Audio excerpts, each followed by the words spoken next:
সুপ্রিয় শিক্ষার্থীবৃন্দ, স্বাগত জানাচ্ছি তোমাদেরকে আজকের ক্লাসে। আজ আমাদের আলোচনার বিষয়বস্তু থাকছে অপরিচিতা ছোট গল্পটি। তোমরা নিশ্চয়ই জানো, আমরা ইতিমধ্যে এই গল্পটির আরো বেশ কয়েকটি ক্লাস নিয়েছি। আজ এই গল্পটির উপরে আমাদের শেষ ক্লাস। যাই হোক, আমরা চলে যাচ্ছি আমাদের একেবারে আলোচনায়। আমরা যেখান থেকে আমাদের গত ক্লাসটা শেষ করেছিলাম, আজকে আমরা তারপর থেকে শুরু করব। আমরা শেষ করেছিলাম যেখান থেকে আমরা জানতে পেরেছিলাম অনুপম সম্পর্কে। অনুপমের যে বিয়ে ভেঙে গিয়েছিল সেটা আমরা দেখেছিলাম। বিয়ে ভেঙে যাওয়ার পর প্রায় 1 বছর অতিবাহিত হওয়ার পর অনুপম তার মাকে নিয়ে যখন তীর্থে যাচ্ছিল, সেই তীর্থে যাওয়ার সময় তার যে রেল স্টেশনে তার যে অভিজ্ঞতা সেটুকু আমরা দেখতে পেয়েছিলাম। সে গাড়িতে উঠেছিল এবং সে সেখানে একটি মেয়ের কণ্ঠ শুনতে পেয়েছিল যে এখানে জায়গা আছে রাতের অন্ধকারে, এবং সে ওই যে মেয়ের যে কথাটি, সে কথাটি তার কাছে একটা সুরের মতো লেগেছিল এবং সে সারা রাত স্টেশনের বাইরে মুখ বাড়িয়ে দাঁড়িয়েছিল যাতে সে একবার ওই কণ্ঠ যার শুনেছিল তাকে একবার দেখতে পায়। আমরা যে শেষ যে অংশটি পড়েছিলাম সেটা ছিল এরকম যে রাত্রে ভালো করিয়া ঘুম হইল না, প্রায় প্রতি স্টেশনে একবার করিয়া মুখ বাড়াইয়া দেখিলাম, ভয় হইতে লাগিল, যাহাকে দেখা হইল না সে পাছে রাত্রে নামিয়া যায়। এটুকু পর্যন্ত আমরা আমাদের বিগত ক্লাসে পড়েছিলাম। আজকে আমরা তারপর অংশ থেকে শুরু করব। এখানে দেখো আমি লিখেছি বেশ খানিকটা অংশ। পরদিন সকালে একটা বড় স্টেশনে গাড়ি বদল করিতে হইবে। আমাদের ফার্স্ট ক্লাসের টিকিট, আমাদের বলতে এখানে কার কথা বললো? অনুপম এবং অনুপমের মায়ের কথা বোঝালো। ফার্স্ট ক্লাস বুঝো, আমাদের যে রেলগাড়িতে যে কামরাগুলি আছে, অর্থাৎ যে এক একটা আলাদা আলাদা বগি আছে আমরা দেখতে পাই, সেগুলোর মধ্যে ফার্স্ট ক্লাস, সেকেন্ড ক্লাস আলাদা আলাদা ভাগ আছে। ফার্স্ট ক্লাসের সুযোগ সুবিধা একটু বেশি থাকে। অতএব এখানে আমাদের জন্য একটা জ্ঞানমূলক প্রশ্নের উত্তর আছে যে অনুপমের যে টিকিট ছিল সেটা কোন ক্লাসের টিকিট ছিল? সেটা ছিল ফার্স্ট ক্লাসের টিকিট। মনে আশা ছিল ভিড় হইবে না, অর্থাৎ ফার্স্ট ক্লাসে তো সচরাচর সবাই চড়ে না, অতএব ভিড় হবে না বলে সে মনে করেছিল। নামিয়া দেখি সাহেবদের আটদালি। এই যে আটদালি, আটদালি শব্দটার অর্থ একটু আমরা জানি। দেখো, আটদালি শব্দটির অর্থ হচ্ছে যে দেখো পদস্থ কর্মচারীদের আজ্ঞা বাহক, অর্থাৎ কোনো উঁচু পদে চাকরি করা কোনো ব্যক্তির সাথে যারা যে মানে তার বিভিন্ন জিনিসপত্র এগিয়ে দেওয়ার জন্য বা তার ফরমাইশ খাটার জন্য যারা সাথে ছিলেন তাদেরকে এখানে আটদালি বলা হয়েছে। কেমন? আসবাবপত্র লইয়া গাড়ির জন্য অপেক্ষা করিতেছে। কোন এক ফৌজের কোন বড় জেনারেল সাহেব ভ্রমণে বাহির হইয়াছেন। 2-3 মিনিট পরে গাড়ি আসিল, বুঝিলাম ফার্স্ট ক্লাসে আসা ত্যাগ করিতে হইবে। মানে বুঝতে পারলো যে এখানে একটু ভিআইপি কোনো ব্যক্তি চলে এসেছে, অতএব আজকে ফার্স্ট ক্লাসের তাদেরকেই যে অগ্রাধিকার দেওয়া হবে এবং অনুপম তার নিজের জায়গাটা ছেড়ে দিতে হবে, এটা সে মনে করলো। অথচ তার টিকিট আছে, সে যে তার জায়গাটা বুঝে নেবে এবং নিজ থেকে ছেড়ে দেবে না, মানে এটুকু যে দৃঢ়তা, এটুকু ব্যক্তিত্ব কিন্তু অনুপমের মাঝে যে আগেও ছিল না এবং এখনো যে নেই, এর মধ্য দিয়ে কিন্তু আমরা অনুপমের এই যে আপোষ করার যে মানসিকতাটা, মানে যে কোনো জিনিস নিজের জিনিসটা নিজের বুঝে নিতে না পারার মতো যে চারিত্রিক দৃঢ়তা যে তার তৈরি হয়নি, এটাই আমরা দেখতে পেলাম। মাকে লইয়া কোন গাড়িতে উঠি সে এক বিষম ভাবনায় পড়িলাম। সব গাড়িতে ভিড়। এখানে দেখো, সব গাড়িতে বলতে এখানে একাধিক গাড়ি নয়, বরং একটি রেলগাড়ির একাধিক যে বগিগুলি আছে বা কামরাগুলি আছে এগুলোকে বোঝানো হয়েছে।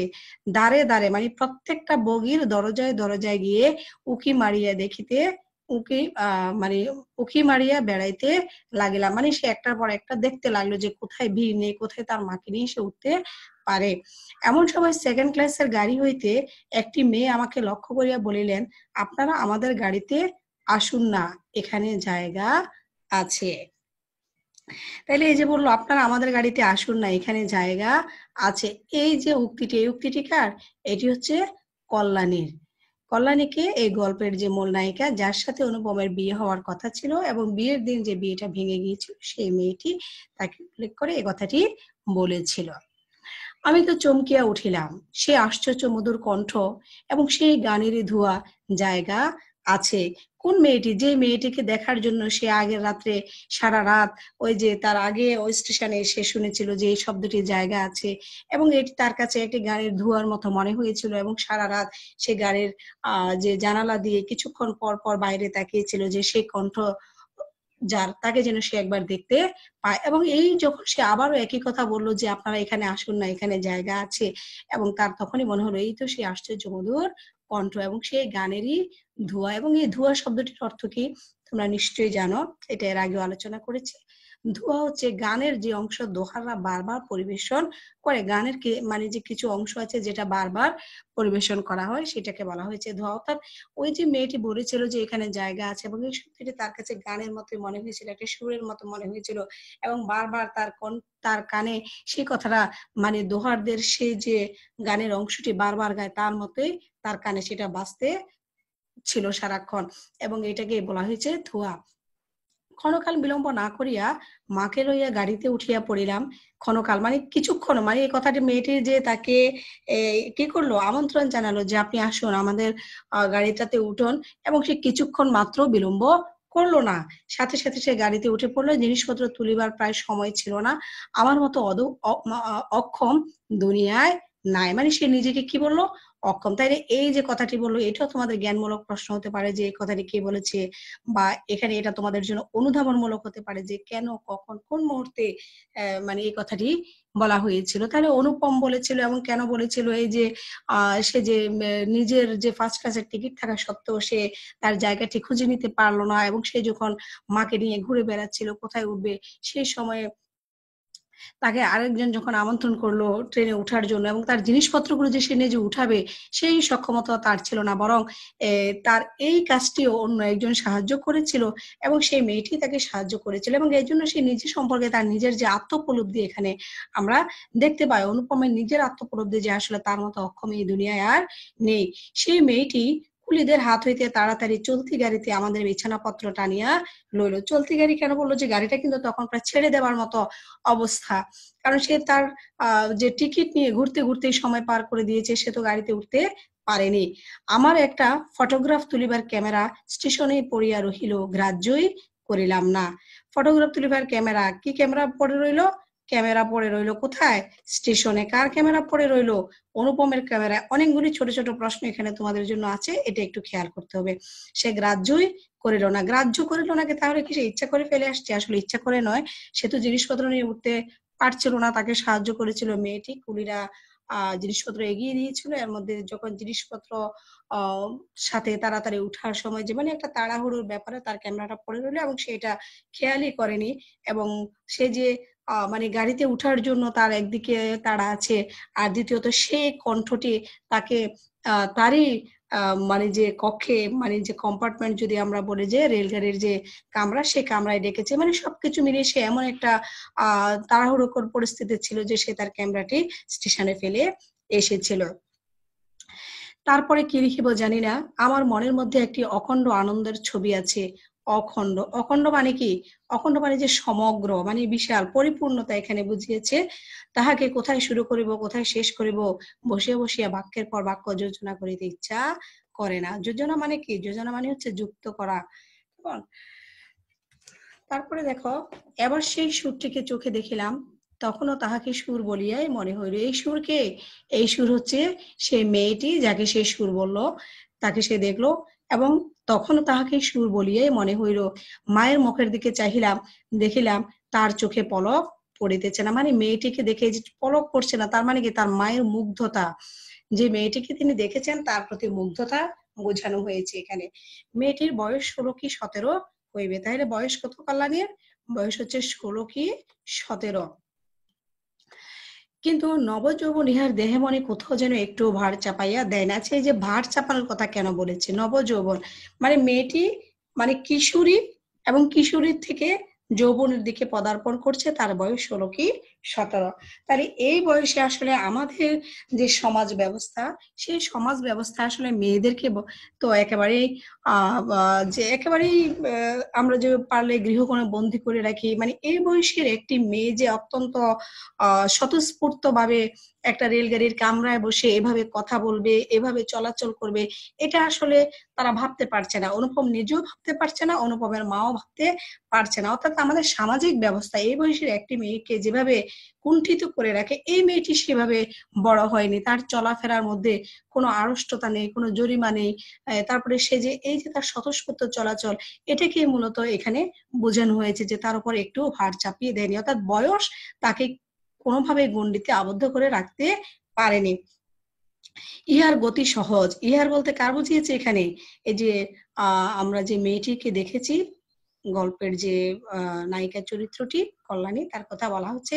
তার গতি হচ্ছে সহজ, দীপ্তি নির্মল, সৌন্দর্যের সুচিতা অপূর্ব। এই সুচিতা মানে কি? সুচিতা মানে হচ্ছে পবিত্রতা, নির্মলতা। মানে তার যে সৌন্দর্য, সেই সৌন্দর্যের মধ্যে একটা পবিত্রতা আছে, একটা নির্মলতা আছে। বলেছে অপূর্ব। আর অপূর্ব তো মানে যা পূর্বে ঘটেনি সেখানে বলা হয় অপূর্ব। মানে এরকম অনুপম আর কাউকেও দেখেনি। ইহার কোনো জায়গায় কোনো জরিমা নেই। জরিমা মানে কি? জরিমা মানে হচ্ছে জড়তা। হ্যাঁ, মানে সে কোথাও কথা বলতে কোনো কুণ্ঠাবোধ করছে না। এই যে এখানে অনুপম, সে একজন পুরুষ মানুষ বা একটা অপরিচিত নারীকে সে তার এই যে কামরায় জায়গা দিল, এবং তাদের সামনে যে তাকে বিন্দুমাত্র কুণ্ঠিত হয়ে থাকতে হবে, সেই কোনো চিন্তা ভাবনা কিন্তু এই মেয়েটির মাঝে নেই। সে যেমন, সে তেমন ভাবে তার নিজের যে প্রকাশ সেটা ঘটাচ্ছিল, এবং এটাকে বলা হয়েছিল যে তার মাঝে কোনো মাত্র জরিমা নেই।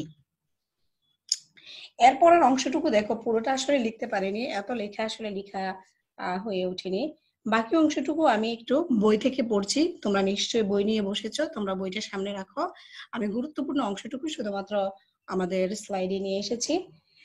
আমি দেখিতেছি বিস্তারিত করিয়া কিছু বলা আমার পক্ষে অসম্ভব। এমনকি সে যে কি রঙের কাপড় কেমন করিয়া পরিয়াছিল তাহাও ঠিক করিয়া বলিতে পারিব না। এটা খুব সত্য যে তার বেশভূষা এমন কিছুই ছিল না যেটা তাহাকে ছড়াইয়া বিশেষ করিয়া চোখে পড়িতে পারে। সে নিজের চারিদিকে সকলের চেয়ে অধিক রজনীগন্ধা শুভ্র মঞ্জুরির মতো সরল বৃন্তটির উপরে দাঁড়াইয়া যে গাছে ফুটিয়াছে সে গাছকে সে একেবারে অতিক্রম করিয়া উঠিয়াছে।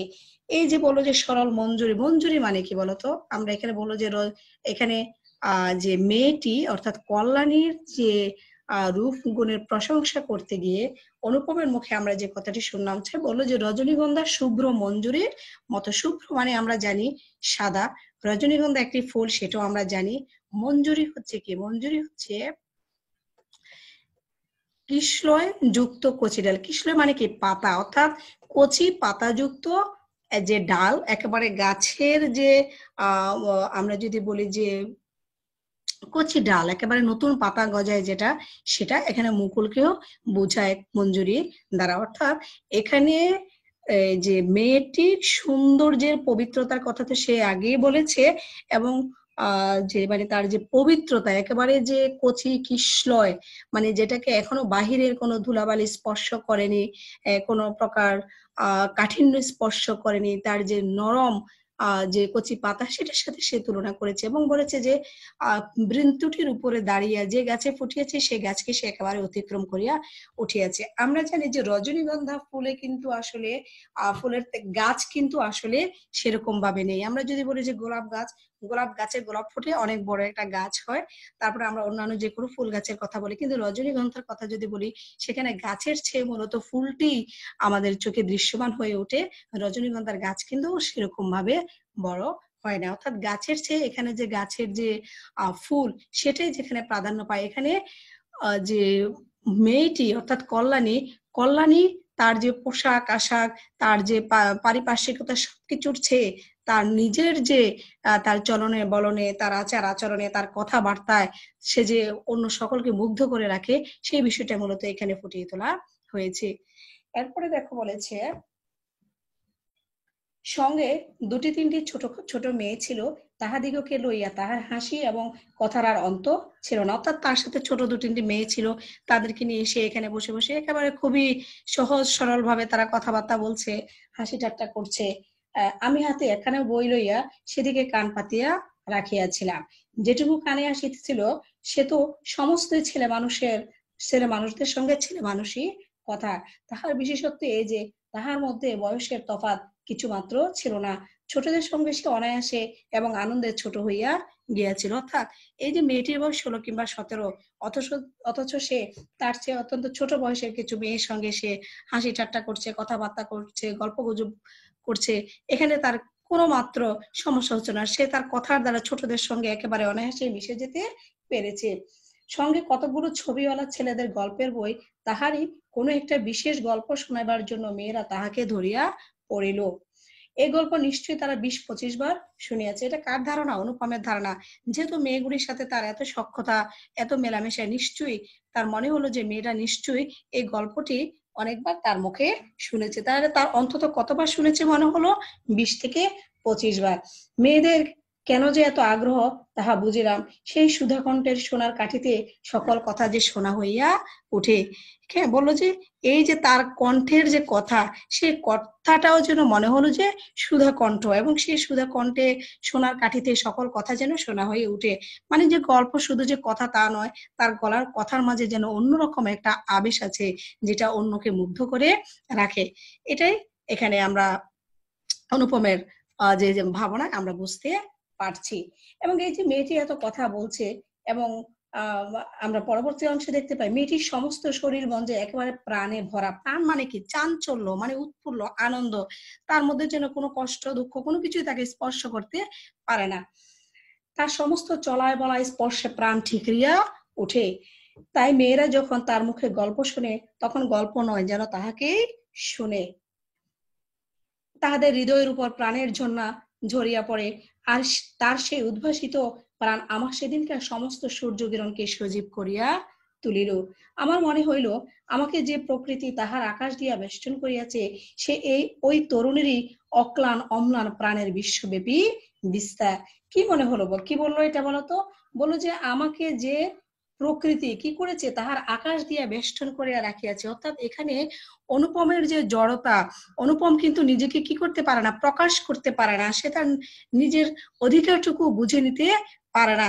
তাহলে অনুপম এটাই মানে বলতে চাইলো যে যে প্রকৃতির মাঝে অনুপম বড় হয়েছে, সে একই প্রকৃতির মাঝে কিন্তু এই মেয়েটিও বড় হয়ে উঠেছে।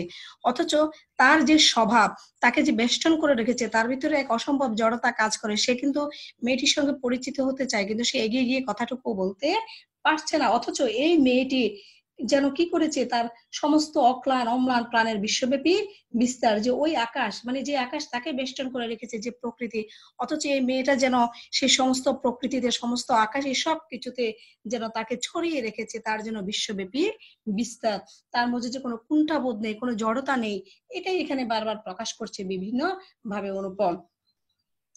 পরের স্টেশনে পৌঁছিতে খাবারওয়ালাকে ডাকিয়া সে খুব খানিকটা চানামুঠ কিনিয়া লইল। চানামুঠ নিশ্চয়ই জানো, আমরা যখন কোথাও ঘুরতে যাই, কিংবা আমরা যে আমাদের রাস্তার মোড়ে মোড়ে দেখতে যে পাই যে এক ধরনের বুট, ছোট ছোট, এটাকে ভেজে বিক্রি করে, কেমন চলা বুট জাতীয়, সেটাকে বলা হয়েছে চানামুঠ। এটা সে কিনে নিল এবং মেয়েদের সঙ্গে মিলিয়া নিতান্ত ছেলে মানুষের মতো করিয়া কলহাস্য করিতে করিতে অসংকোচে খাইতে লাগিল। অসংকোচ মানে কি? কোনো প্রকার সংকোচ বোধ করলো না, তার ভিতরে কোনো প্রকার লজ্জা বোধ কিচ্ছু নেই। আমার প্রকৃতি যে জাল দিয়া বেড়া, আমি কেন বেশ সহজে হাসি মুখে মেয়েটির কাছে এই চানা এক মুঠা চাহিয়া লইতে পারিলাম না? হাত বাড়াইয়া দিয়া কেন আমার লোভ স্বীকার করিলাম না? এখন এই যে মেয়েটি এইভাবে কি করছে, কলহাস্য মানে কি? তারা হাসাহাসি করছে, তারা খাচ্ছে, তারা আনন্দ করছে, দুষ্টুমি করছে। এই যে মেয়েটির এই যে সহজ সরল যে একটা যে গল্প গুজব, হাসি ঠাট্টা, তাদের যে চলন বলন, এটার প্রতি কিন্তু অনুপম আকৃষ্ট হচ্ছে। কিন্তু অনুপম নিজে কিন্তু তার সাথে মিশে যেতে পারছে না। তার মধ্যে এক ধরনের কুণ্ঠাবোধ কাজ করছে, এবং তারও ইচ্ছা হচ্ছে যে মেয়েটির কাছ থেকে একটুখানি চানামুঠ নিয়ে খায়, কিন্তু সে কিন্তু সেটা প্রকাশ করতে পারলো না। মা ভালো লাগা এবং মন্দ লাগার মধ্যে দোমনা হইয়াছিলেন। দোমনা, দোমনা মানে কি? মা কিছুটা এখানে দ্বিধাগ্রস্ত, তার ভালো লাগা মন্দ লাগা মিলেমিশে একাকার হয়ে গিয়েছিল। গাড়িতে আমি পুরুষ মানুষ, তবু ইহার কিছুমাত্র সংকোচ নাই। বিশেষত এমন লোভীর মতো খাইতেছে, সেটা ঠিক তার পছন্দ হইতেছিল না। কার? অনুপমের। ওই যে পুরুষ শাসিত মনোভাব কিন্তু তার মধ্যে আছে, যে একটা মেয়ে মানুষ তার সামনে এভাবে খাওয়া দাওয়া করছে, কথা বলছে, এটা কিন্তু তার আবার কোথাও কোথাও খারাপ লাগছে। অথচ ইহাকে বেহায়া বলিও আমার ভ্রম হয় নাই। তাহলে বললো কি? অথচ ইহাকে বেহায়া বলিও আমার তার ভ্রম হয় নাই। তার বলতে কার কথা বোঝাচ্ছে এখানে? তার মায়ের কথা। এই যে মেয়েটা এভাবে খাচ্ছে, হ্যাঁ, তাহলে তার মায়ের কিন্তু সেটা আহ এখানে আসলে এই যে লোভীর মতো খাইতেছিল সেটা তো পছন্দ হইতেছিল না। এটা আসলে তার মায়ের কথা এবং তার নিজেরও, মানে অনুপমও একটু অবাক যে মেয়েটি এভাবে চলাফেরা করছে, আবার তার মাও কিন্তু অবাক হয়ে আছে। কিন্তু তার মায়ের কিন্তু আবার এই মেয়েটার প্রতি এক ধরনের দমন, আমরা বললাম যে দ্বিধা দ্বন্দ্বে ভুগছিল, ভালো মন্দ দুটোই মনে হচ্ছিল, কিন্তু তারপরও তাকে বেহায়া বলে, তার ভ্রম মানে কি ভুল হয় না, আর বেহায়া মানে কি নির্লজ্জ বুঝেছে। কেমন মেয়েটিকে তার নির্লজ্জ বলেও মনে হয়নি, আবার খুব ভালো মানে মনে হচ্ছে না একটা মেয়ে এভাবে একটা পুরুষ মানুষের সামনে চার আমুট খাচ্ছে, গল্প গুজব করছে, হাসাহাসি করছে। মানে এক ধরনের দ্বিধাদ্বন্দ্বে ভুগছিল অনুপমের মা। তারপর কি হলো দেখো, তার মনে হইলো তার মানে কি তার মায়ের এই মেয়ের বয়স হয়েছে কিন্তু শিক্ষা হয় নাই। মা হঠাৎ কারোর সঙ্গে আলাপ করিতে পারেন না, মানুষের সঙ্গে দূরে দূরে থাকাই তার অভ্যাস। এই মেয়েটির পরিচয় লইতে তার খুব ইচ্ছা, কিন্তু স্বাভাবিক বাধা কাটাইয়া উঠিতে পারিতেছিলেন না। মা ছেলে দুজনের কিন্তু একই অবস্থা। এমন সময় গাড়ি একটা বড় স্টেশনে আসিয়া থামিল। সে জেনারেল সাহেবের একদল অনুষঙ্গী, অনুষঙ্গী মানে হচ্ছে যে অনুসারী, কেমন এই স্টেশন হইতে উঠবার উদ্যোগ করিতেছে। গাড়িতে কোথাও জায়গা নেই, বারবার আমাদের গাড়ির সামনে দিয়ে তারা ঘুরিয়া গেল। মা তো ভয়ে আড়ষ্ট, আমিও মনের মধ্যে শান্তি পাইতেছিলাম না। গাড়ি ছাড়িবার অল্পকাল পূর্বে একজন দেশি রেলওয়ে কর্মচারীর নাম লেখা দুইখানা টিকিট গাড়ির দুই বেঞ্চের শিওরের কাছে লটকাইয়া দিয়ে আমাকে বলিল, এই গাড়ির এই দুই বেঞ্চ আগে হইতেই দুই সাহেব রিজার্ভ করিয়াছেন, আপনাদিগকে অন্য গাড়িতে যাইতে হবে। কাকে? অনুপমকে এবং অনুপমের মাকে তারা বললো যে মানে অন্য কামরায় চলে যেতে, সেকেন্ড ক্লাসের এই যে কামরাটি এটি এখানে কি করা আছে, মানে ভিড় কম, এবং তারা চাচ্ছিল যে এখানেই ওই লোকগুলোকে উঠিয়ে দেবে এবং অনুপমকে এবং অনুপমের মাকে এই কামরা থেকে বের করে দিতে তারা চাচ্ছিল। আমি তো তাড়াতাড়ি ব্যস্ত হইয়া দাঁড়াইয়া উঠিলাম। সে তো দাঁড়িয়ে পড়বে, আসলে অনুপম তো কোনো ব্যাপারে কথা বলতেই আসলে শিখেনি, তাই না? মেয়েটি হিন্দিতে বলিল, না, আমরা গাড়ি ছাড়িব না। সে লোকটি রোগ করিয়া বলিল, রোগ মানে কি? রোগ হলো যে জেদ, তেজ বা রাগ করে সে বলল, না ছাড়িয়া উপায় নাই। কিন্তু মেয়েটির চলিষ্ণুতার কোনো লক্ষণ না দেখিয়া, চলিষ্ণুতা একটি শব্দ আমরা পেলাম। চলিষ্ণুতা মানে কি? মেয়েটির যে গতিশীলতা বা সচলতা, মানে তার এই যে কামরা থেকে বের হয়ে যাওয়ার বা নেমে যাওয়ার কোনো উপায়ন্তর না দেখে, চলিষ্ণুতার কোনো লক্ষণ না দেখিয়া সে নামিয়া গিয়া ইংরেজি স্টেশন মাস্টারকে ডাকিয়া আনিল। তাহলে কাকে ডেকে আনলো? ইংরেজি স্টেশন মাস্টারকে ডেকে আনলো। সে আসিয়া আমাকে বলিল, আমি দুঃখিত, কিন্তু শুনি আমি কুলি কুলি করিয়া ডাক ছাড়িতে লাগিলাম, মানে আবারও নেমে যাওয়ার জন্য উদ্যত হলো কে? অনুপম। মেয়েটি উঠিয়া দুই চোখে অগ্নিবর্ষণ করিয়া বলিল, না, আপনি যাইতে পারিবেন না, যেমন আছেন বসিয়া থাকুন। বলিয়া সে দ্বারের কাছে দাঁড়াইয়া স্টেশন মাস্টারকে ইংরেজি ভাষায় বলিল, এই গাড়ি আগে হইতে রিজার্ভ করা, এ কথা মিথ্যে কথা। তাইলে দেখো আমরা মেয়েটির এর মধ্য দিয়ে কিন্তু ওই মেয়েটির প্রতিবাদী যে মনোভাব সেটা আমরা দেখতে পাচ্ছি। সে বললো যে না, আমরা গাড়ি ছাড়িব না। পরে সে বললো এই গাড়ি যে আগে থেকে রিজার্ভ করা, এ কথা মিথ্যে কথা। অর্থাৎ তারা যে এখানে তাদের উপর হস্ত কোনো ব্যক্তিকে এই কামরাটি দেওয়ার জন্য, অর্থাৎ গাড়ির এই যে বগিটি সেটি দেওয়ার জন্য উঠে পড়ে লেগেছে এবং মিথ্যে বলছে যে এটা আগে থেকে রিজার্ভ করা, সে প্রতিবাদ করে বললো যে এটা মিথ্যে কথা। বলিয়া সে কি করলো, নাম লেখা টিকিটটি খুলিয়া প্ল্যাটফর্মে ছড়িয়া ফেলিয়া দিল। ইতিমধ্যে আর্দালি সমেত ইউনিফর্ম পরা সাহেব দ্বারের কাছে আসিয়া দাঁড়াইয়াছে। গাড়িতে সে তার আসবাব উঠাইবার জন্য আর্দালিকে প্রথমে ইশারা করিয়াছিল। তাহার পর মেয়েটির মুখে তাকাইয়া তার কথা শুনিয়া ভাব দেখিয়া স্টেশন মাস্টারকে একটু স্পর্শ করিল এবং তাহাকে আড়ালে লইয়া গিয়া কি কথা হইল জানি না। অর্থাৎ সেই জেনারেল সাহেব বুঝতে পারলেন যে এই মেয়েটি যে প্রতিবাদী এবং তার যে দৃঢ়তা, এর কাছে কোনো প্রকার অন্যায় আবদার করা যাবে না। অর্থাৎ এই মেয়েটিকে এখান থেকে বের করে তারা কোনো মতে এই এই জায়গাটি দখল করতে পারবে না, এবং এটা তারা বুঝতে পারলেও, বুঝতে পেরে তারা এখান থেকে সরে গেল। দেখা গেল গাড়ি ছাড়িবার সময় অতীত হইলেও আরেকটি গাড়ি জুড়িয়া তবে ট্রেন ছাড়িল। গাড়ি জুড়িয়া মানে কি? আমরা জানি যে একটি ট্রেনের আলাদা আলাদা অনেকগুলি যে বগি থাকে, আলাদা আলাদা কম্পার্টমেন্ট বলে আমরা এটাকে কক্ষ বলে থাকি, এগুলা আলাদা আলাদা ভাবে কি করা যায়? যুক্ত করা যায়। তাহলে এরকম আরেকটি যুক্ত করে তারপরে ট্রেনটা ছাড়লো, কিন্তু দ্বিতীয়বার আর এই কক্ষে আসার সাহস তারা করলো না। মেয়েটি তার দলবল লইয়া আবার এক পত্তন চানাপুট খাইতে শুরু করিল। আর আমি লজ্জায় জানালার বাহিরে মুখ পাড়াইয়া প্রকৃতির শোভা দেখিতে লাগিলাম। তাহলে কেন লজ্জা পেল সে? লজ্জা পেল এই কারণে যে যেখানে সে পুরুষ মানুষ, প্রতিবাদটা তার করার কথা ছিল, কিন্তু সে নিজে কোনো প্রতিবাদ করলো না, প্রতিবাদ করলো মেয়েটি। এবং এটাতে সে নিজে লজ্জা পেল, লজ্জা পেলে সে কি করলো? সে জানালার বাইরে মুখ বাড়াইয়া প্রকৃতির শোভা দেখিতে লাগিল। কানপুরে গাড়ি আসিয়া থামিল। মেয়েটি জিনিসপত্র বাঁধিয়া প্রস্তুত স্টেশনে একটি হিন্দুস্তানি চাকর স্টেশনে একটি হিন্দুস্তানি চাকর ছুটি আসিয়া ইহাদিগকে নামাইবার উদ্যোগ করিতে লাগিল। কাকে? মেয়েটিকে। এবং তাদেরকে নামানোর জন্য কে ছুটি আসলো? একটা চাকর ছুটি আসলো, এবং সে চাকরটি হচ্ছে হিন্দুস্তানি। মা তখন আর থাকিতে পারিলেন না। মানে এই যে মেয়েটির যে সাহস, তার যে দৃঢ়তা, তার যে ব্যক্তিত্ব, তারপরে তার যে আমরা যদি যে উৎফুল্লতা, হ্যাঁ, তারপর যে তার যে সহজ সরল গতি, এবং এই যে অল্প বয়সের মেয়েগুলোর সাথে মিশে যাওয়ার যে একটা মানে অপরিসীম ক্ষমতা, সবকিছু মিলে যে অনুপমের মা কিন্তু শেষ পর্যন্ত সেই মেয়েটির প্রতি অত্যন্ত আকৃষ্টই হলেন। এবং তিনি কিন্তু নামার পূর্ব মুহূর্তে সেই মেয়েটির পরিচয় তিনি জানতে চাইলেন, এবং তিনি থাকিতে পারিলেন না, জিজ্ঞাসা করলেন, তোমার নাম কি মা? মেয়েটি বলিল, আমার নাম কল্যাণী। শুনিয়া মা এবং আমি দুজনেই চমকিয়া উঠিলাম। তোমার বাবা? তিনি এখানকার ডাক্তার, তাহার নাম শম্ভুনাথ সেন। তারপরেই সবাই নামিয়ে গেল। অর্থাৎ এটা শোনার পর তারা দুজনেই বুঝতে পারলো যে এই মেয়েটি হচ্ছে সেই মেয়ে যাকে বিয়ে করতে গিয়ে অনুপম ফিরে আসতে বাধ্য হয়েছিল। তাদের আর বুঝতে কোনো বাকি রইল না। তারপর কি হলো?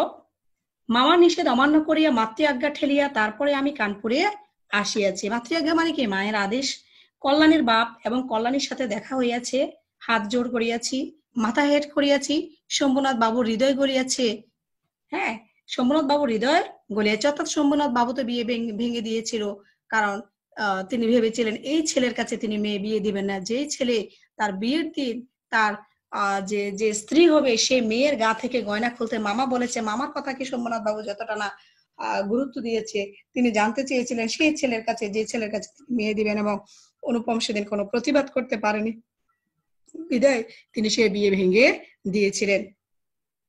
তাহলে এখন যখন অনুপম গিয়ে হাত জোর করেছে, সে মাথা হেট করে ক্ষমা চেয়েছে, কার কাছে? শম্ভুনাথ বাবুর কাছে। সে নিজেকে বুঝাতে পেরেছে যে না, এখন সে তার নিজের সিদ্ধান্ত নিজে নিতে পারবে। তখন শম্ভুনাথ বাবুর হৃদয় গলেছে। অর্থাৎ তিনি চেয়েছেন যে মেয়ে রাজি হলে তিনি হয়তো অনুপমের কাছে আবারও তার মেয়েকে বিয়ে দিতে পারেন, যেহেতু তার হৃদয় গলেছে বলে আমরা এখানে দেখতে পাচ্ছি।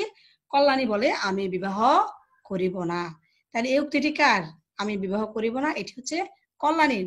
কল্যাণী বলে, আমি বিবাহ করিব না।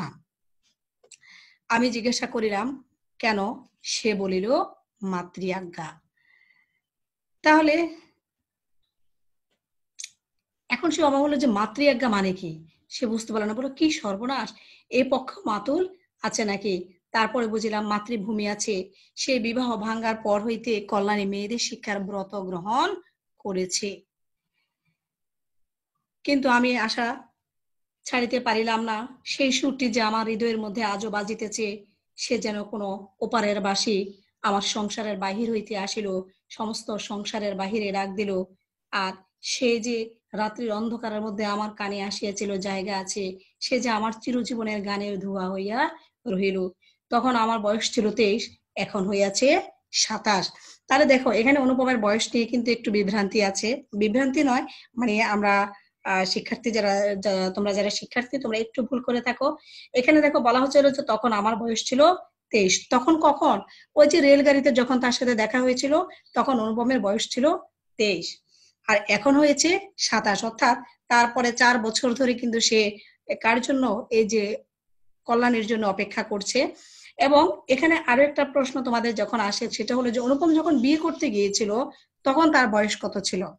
তখন তার বয়স ছিল 22। কেননা আমরা দেখেছি তার বিয়ে ভাঙ্গার 1 বছর পর সে তার মাকে নিয়ে তীর্থে গিয়েছিল। অর্থাৎ অনুপম বিয়ে করতে গিয়েছিল 22 বছর বয়সে, কল্যাণীর সাথে তার রেলগাড়িতে দেখা হয়েছিল 23 বছর বয়সে। এবং এই যে আমরা তাকে শেষ পর্যন্ত দেখলাম, গল্পের শেষ পর্যায়ে যখন, তখন তার বয়স আমরা দেখতে পাচ্ছি 27। তারপরে সে বলল যে এখনো আশা ছাড়ি নাই। কিন্তু মাতুলকে ছাড়িয়েছি।